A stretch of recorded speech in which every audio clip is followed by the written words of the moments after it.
It's a great pleasure to have you, Rob, with us today. It's really unbelievable. Could you introduce yourself and what you do, your business? I am Big Nasty Rob Horn. I am a professional wrestler from Southeast Louisiana.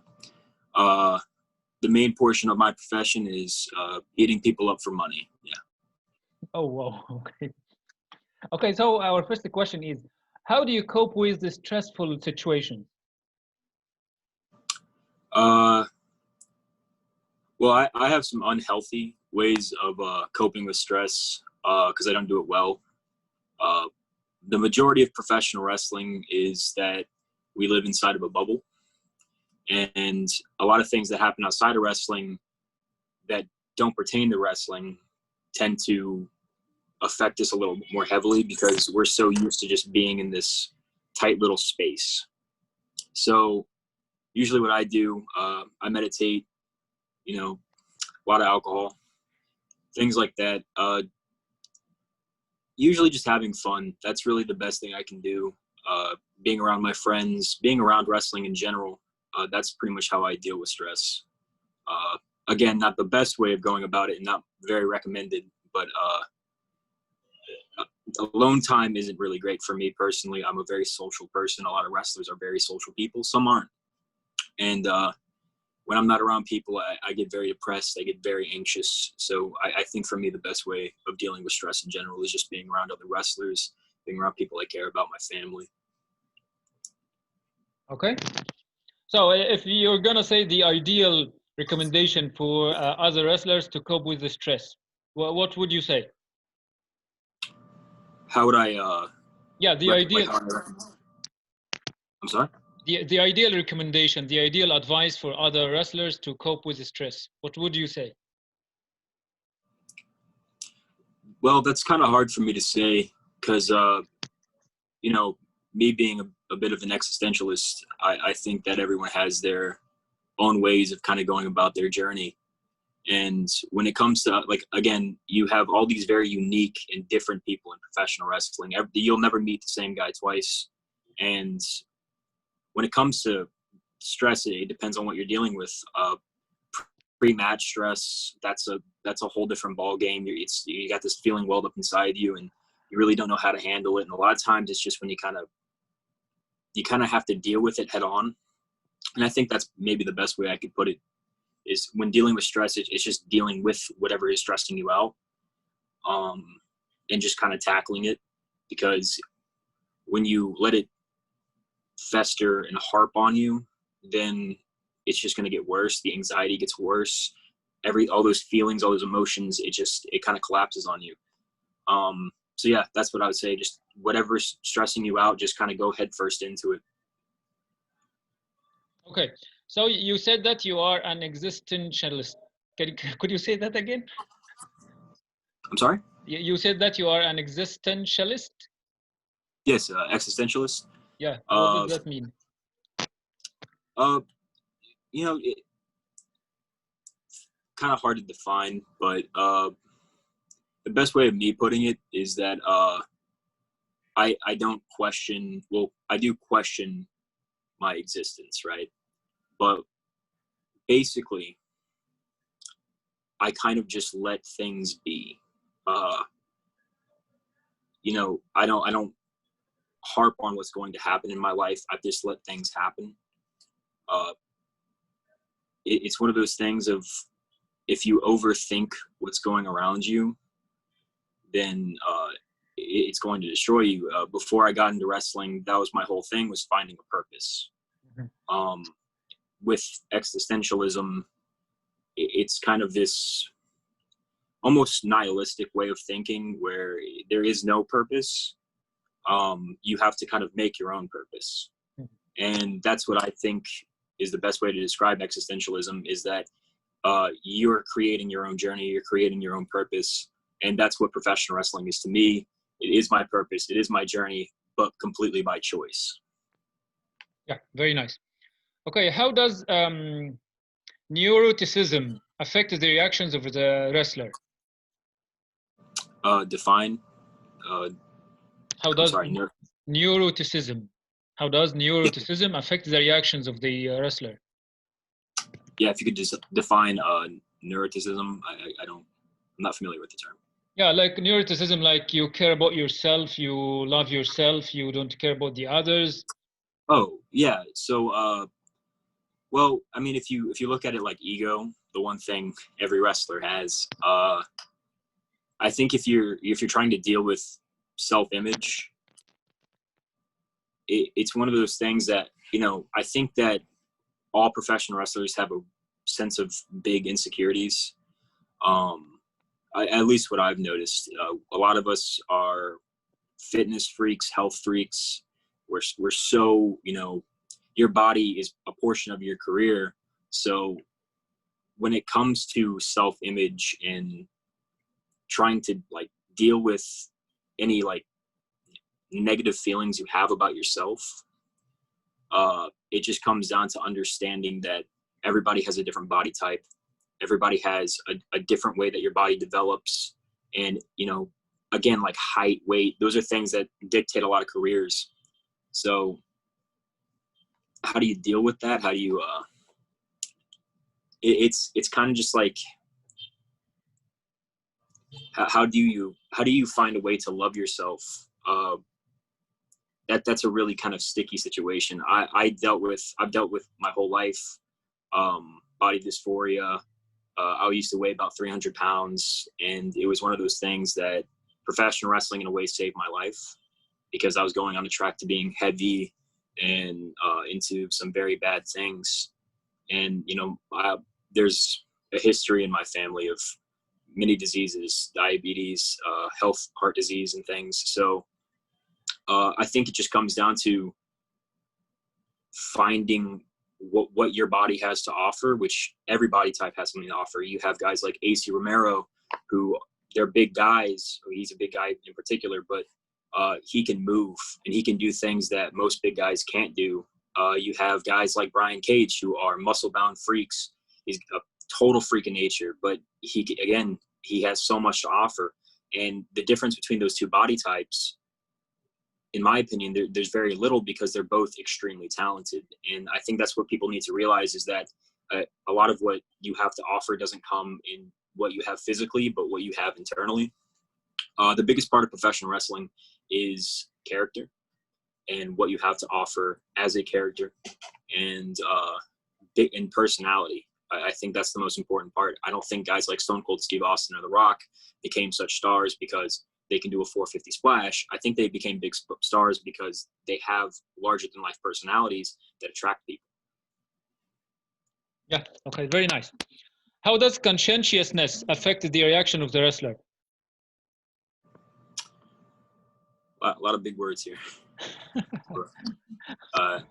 I don't mind. I love large vocabularies. It's a fun thing for me. If you could define the term for me, I would appreciate it. Yeah, conscientiousness is like you care too much about the people, you care about their emotions, you weigh your actions. That's something that plagues the business. A lot of guys are big overthinkers, and a lot of guys are very into other people's business. And that's something that, I mean, and if you think about it, like, a lot of guys in the business are very kind. And, you know, in my opinion, I think pro wrestling is ahead of the curve when it comes to a lot of social issues. And when it comes to anything negative in this world, I feel like professional wrestlers come together the best. And, you know, as a community, I think we have some of the strongest bonds, because not a lot of people can do what we do, and not a lot of people understand what we do. So, you know, we tend to get a lot of hate from people saying, "Oh, wrestling's this, wrestling's that." I'm not even gonna say the terms, but it's one of those things that I feel like we're kind of like a brother and sisterhood, where we're like a big family. That's professional wrestling. You know, when I go to Texas, or if I go to Florida, I go to California, any of these places, there's no awkwardness for me, in my opinion, towards another wrestler, because I feel like, in a sense, we're already family. You're like a cousin, you're like a brother. I already know you in a sense, because you know my struggle, I know your struggle, and how hard it was to get into this business, and the things we've had to deal with. And a lot of us have similar experiences. So I think that there is a lot of inner love, but on the flip side of that, there's a lot of infighting in politics and things that go into wrestling that are nasty and really have no place. But, you know, at the end of the day, we're all human and we deal with human problems. And that's part of it, is that you have guys trying to get up, trying to do whatever they can to get to the top. And sometimes it's not always about the brotherhood. Sometimes it's about me. And that's where the ego comes into play. And I've dealt with it. Everyone's dealt with it. You know, I don't think there's a professional wrestler in the world that hasn't dealt with the bad side of wrestlers not caring about other wrestlers. And one of the big things about wrestling, and why I think that we're such a strong community, because even in this whole situation with George Floyd, is that wrestlers have really come together as a community to say, like, if you are someone that is racist, that is against the well-being of all people, you're essentially not allowed in this community. You're not allowed in this business. And a lot of guys are getting called out. And I think that's really important, that we do police ourselves and that we do have a sense of brotherhood and sisterhood towards everybody, you know, that everybody has support.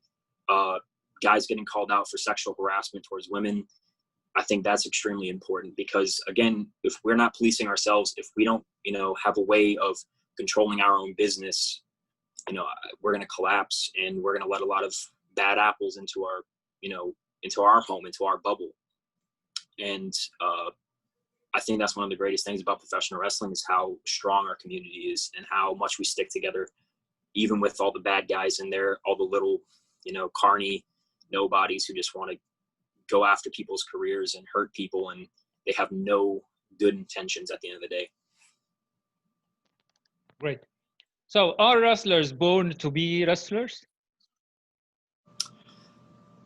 I would say so. I would say that it's one of those things that some people find it and they fall in love with it, and it's just the one thing they want to do. But I think that there is that sense of mentality you need to have. There's a certain person, and again, like I said, everyone's very similar in our business. You know, we all have a very similar mindset of how we want things done, and everyone has different opinions of what wrestling is and what wrestling should be. But at the end of the day, there's a consensus on that we love wrestling. And, you know, it's one of those niche things now. Like, we're not as popular as we were in the 90s. So when it comes to professional wrestling, there's a consensus that we are essentially just, again, a big family. And I think it does take a certain person to be able to get into this. It's a rough business. There's not a lot of money. There's very little reward for what you're doing. You know, a lot of times guys are wrestling in front of 10, 15 people. Sometimes, you know, I've wrestled in front of big crowds, 1,000, 2,000. But it's one of those things it's so hard, and so many times there's no reward. There's no financial gain. You're doing it just because you love it. And it takes a certain person to be able to do that, to be able to say, I'm going to sacrifice all these other aspects of my life to be able to do this one thing. And it's only because I love it. And I think that separates a lot of, you know, pro wrestlers from general society, because not a lot of people can say that. A lot of people are very selfish, very greedy in this world. So when you have a person that's willing to give up everything, you know, I didn't go to college. I dropped out after a semester and a half. I lost my home. I had an apartment. My car got flooded out while I was working Monday Night Raw. You know, I went through these hardships, and I still decided to stay in the business.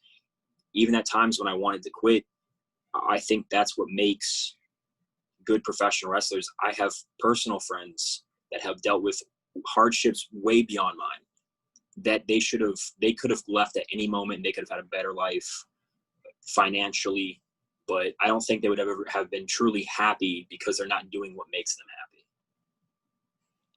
Okay. So how does wrestling help with personal growth and development?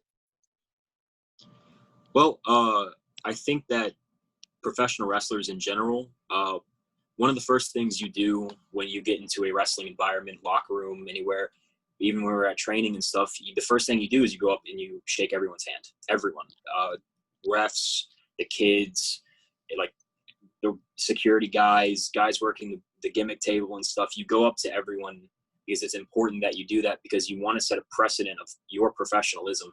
And I think, me personally, I always had authoritarian issues.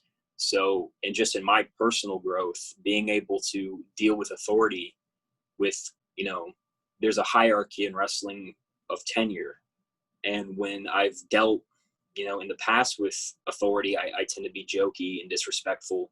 But I've kind of come to this point in my life where I can deal with these authority figures in a more respectful manner, because I'm starting to understand why there's authority, why there's a system, a hierarchy, essentially. I think that when you get into the business, you also deal with things that a lot of people don't deal with. You see a lot of these really bad people up front, people that are willing to scam and use people, and you just tend to, you have to kind of grow up a little faster. You have to kind of smarten up a little faster, because if you don't, the business will eat you alive and they'll spit you back out into the regular world. So when it comes to personal growth and development, I think pro wrestling is one of the best ways to kind of grow as a person and kind of understand who you are, because wrestling is a dog eat dog world, and you could just have to grow up really fast, because if you don't, that's kind of it for you. How do you balance between competitiveness and the sportsmanship? Well, the thing is, when it comes to the back in the ring, in the back it's fun and games, but when you get in the ring, it's business at that point. And sometimes in the back it's business, but you kind of, all wrestlers have a underlying respect for each other. And despite whatever happens, in ring, whatever you're doing, I think that it's one of those things that the competition aspect of it and the sportsman aspect of it, we all know what we're there to do. And it's one of those things that, it's fun and games until you get in the ring, and then you have to handle your business. And I think that's just the most important aspect, is kind of understanding when to kind of separate yourself from what you're doing versus the fact that these are other people. What do you need to learn to be able to defend yourself? Well, there's an understanding in professional wrestling where my intention is not to put you out, because this is your livelihood and this is what you have to do for your family, to feed them, to help them. A lot of guys have day jobs that they have to go back to the next day, and if someone gets hurt, that's on you. And it doesn't matter, like, at the end of the day, it's whatever it takes to win the match. But it's one of those things that they do teach you in training a lot of times how to defend yourself, because there are those guys that don't care, that have no respect for the business, and are just willing to kind of either do something to prompt getting attacked in ring more viciously, or one of those guys that kind of want to just start wailing on somebody, completely go against what pro wrestling is. And the best thing you can do is just understand from that point, it's really no longer a sanctioned fight. You're there to protect yourself. That's your life. Doesn't matter, this guy's trying to maim you, this guy's trying to hurt you, this guy's trying to put you out, stop you from putting food on the table. So, whatever it takes, go for the eyes, nose, biting. It kind of becomes feral at that point. But we do learn, essential boxing, amateur wrestling, gymnastics, because wrestlers are jacks of all trade. We can do everything, to be able to speak publicly and cut promos. We do classes on that. It's one of those things that you kind of just have to learn everything. So yeah, people think that pro wrestlers are non-legit, that none of us can fight. I promise you, you do not want to try and fight 90% of pro wrestlers. I might not be the toughest guy in the business, but I can tell you 10 guys right now that I can see easily whooping anybody's ass. And excuse me if that's, for the foul language, but uh, it's one of those things that's pro wrestlers are legit at everything. You want to put a professional wrestler on a movie set, they can do that job. You know, you want to put a professional wrestler in a legit fight, they can probably do that job. At the end of the day, I just think that professional wrestlers are the most versatile thing that you could create, because there is a level of professionalism to them, and that they can get any job done. And when it comes to defending yourself, I would put any pro wrestler that has any respect behind their name in front of anybody, and I think that they could win a fight. Great. What is the role of mental toughness in wrestling?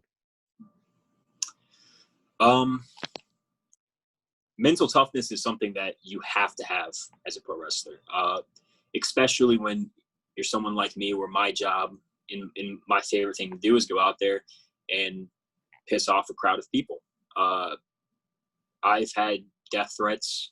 I've had mean comments. I've anything you can say, I've had it sent to me on my Facebook Messenger. I've had it said to my face.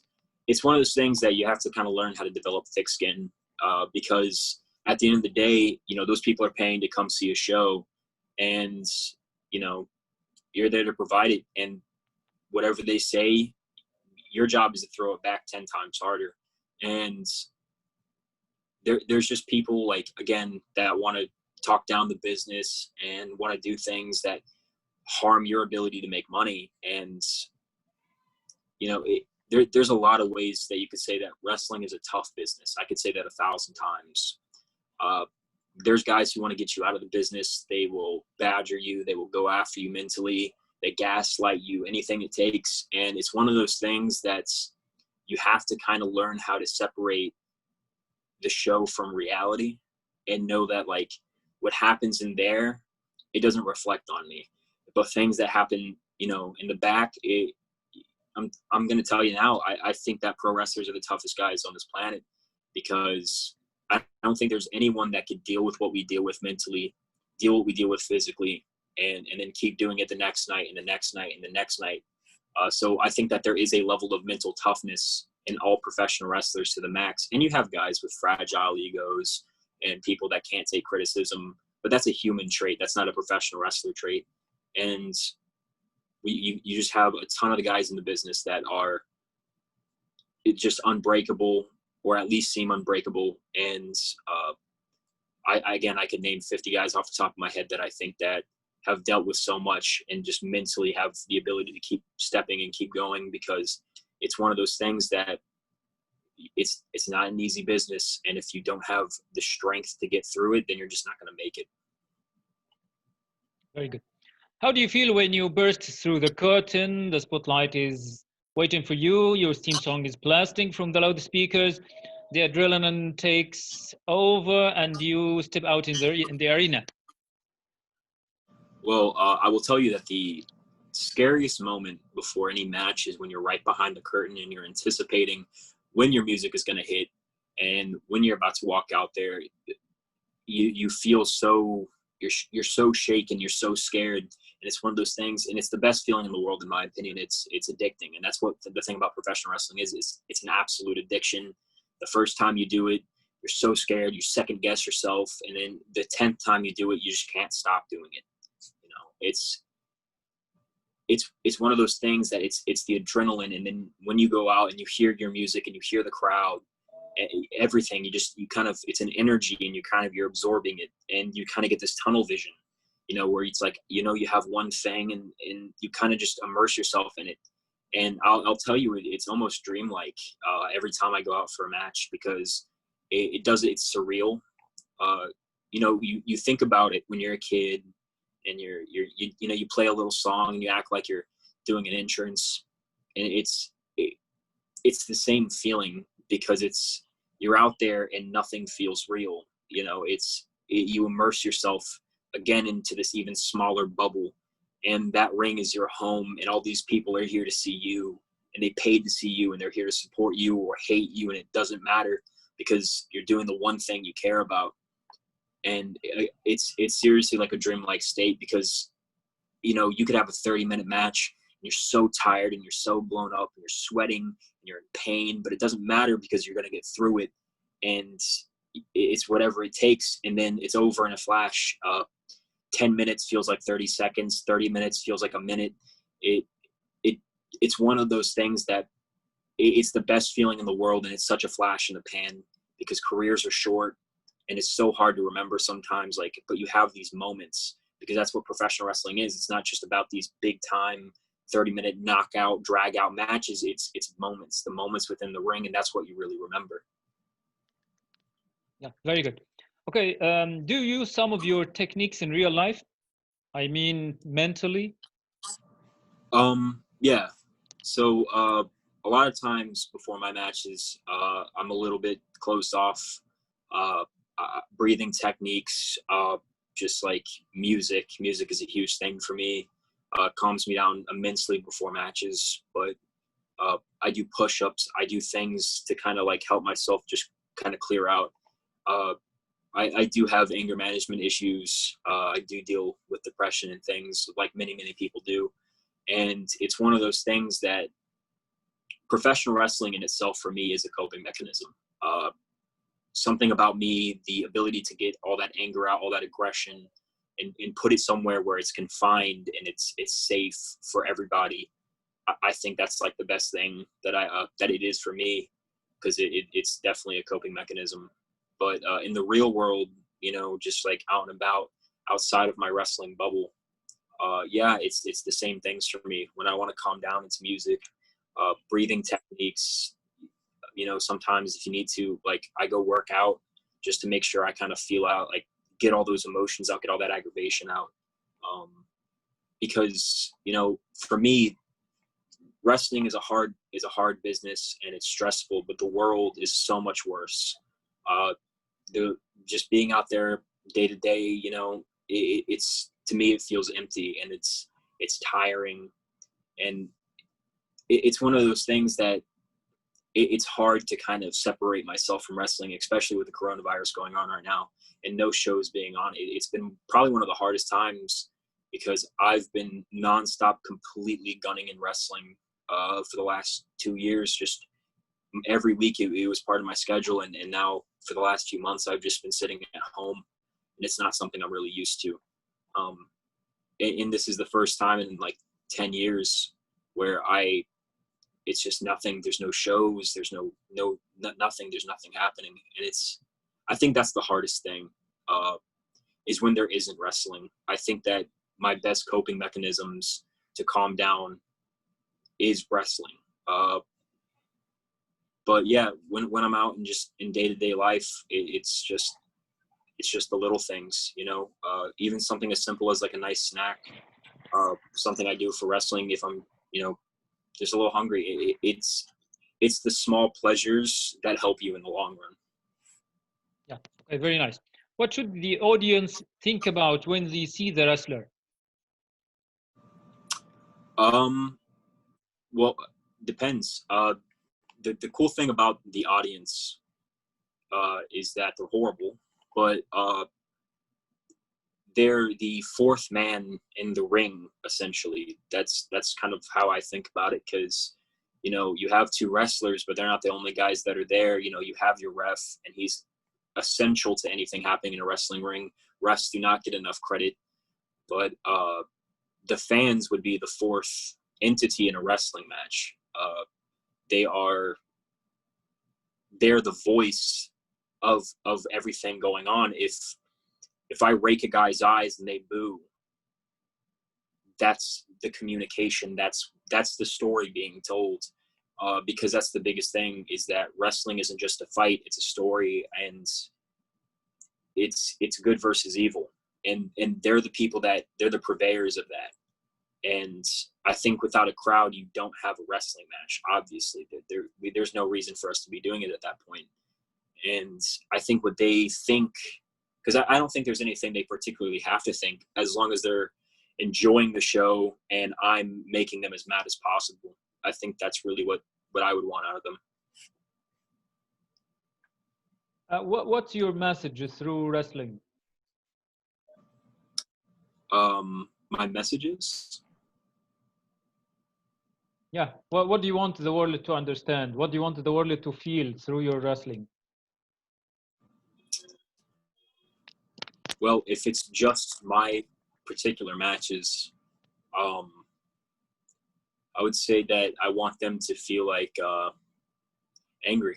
Yeah, like that's it. I just want them to be upset, because at the end of the day, I'm very sick of having the same baby face guys, and you got these guys walking around saying, I want to be the next Stone Cold. You know, great. Everybody wants to be the bad guy who is loved, but then you're not really a bad guy, are you? You're just a good guy with the bad boy mentality, and I think that's crap. I think that what I want is to, you know, continue this new wave of actually having real heels, having real bad guys, because it's one of those things that, you know, me as a person, I might not be a horrible person. I might not be literally evil, but what it comes down to in wrestling is attitude. And I don't think fights need to be fair. I don't think fights need rules. And I think that's something that wrestling has perpetrated. And I think that there's too many good guys. There's too many guys who want to be loved and liked. And I don't need to be loved and liked by anybody. I don't need to be appreciated by anybody. I don't need anyone to tell me that I'm such a good wrestler. You're so great at what you do. It's inconsequential to me. What I think is that when I have a match, I want people to walk out of there with the only thing in their mind saying, did that guy get hurt? Did Rob Horn hurt that guy? Because that's what I want. Because that's what I do. You know, and win, lose, or draw, that doesn't matter to me. I think what it comes down to is I want people to walk out knowing that they just watched a fight. They didn't watch wrestling. I didn't have an amateur wrestling match. They watched a fight. They watched a fight between two guys, and that's what I want people walking out with. And then it doesn't matter. If they're happy they watch my match and they like me, good for you. I don't care. If you don't like me and you hate me and you think I'm such a bad guy, thank you. I appreciate that. Yeah, that's so inspiring. Okay. I'm ready for that. Yeah, I said that's so inspirational, really. That's very interesting. I think wrestling in general is just interesting and inspirational. I think that wrestling is a pop culture phenomenon, but not only that, wrestling's been around forever. Wrestling's been around since, you know, the ancient Greeks, and then going into revolutionary America, where it was just carnies, just literally carnivals. And the wrestling moved up even into the Golden Trio, where you had these guys that made a actual system for professional wrestling. It's been the longest standing sport in history. To me, I think that wrestling is the most interesting thing in the world, because there is so much history behind it. There is so much depth to it. There's so much that we do in wrestling that other places don't do. You can go watch a movie, you can go watch a theater, you can go watch a concert, but you're not going to get the same interaction as you will with professional wrestling, because professional wrestling is entertainment right in your face. And again, wrestling's like the only form of entertainment that truly encompasses the people watching with the people that are performing. And, you know, I think that there is nothing better in this world than professional wrestling. I don't think that any form of entertainment is as versatile as professional wrestling. And I don't think you're going to find anyone that is as professional, versatile, and just athletic in general in any sport and any form of entertainment than professional wrestlers. I think that we are the top tier, the apex of what comes out of entertainment and sports in general today. Yeah, it has been a great pleasure talking to you, Rob, today. Really, I enjoyed the interview. Thank you so much, and best of luck with your career. All right. Appreciate it, man.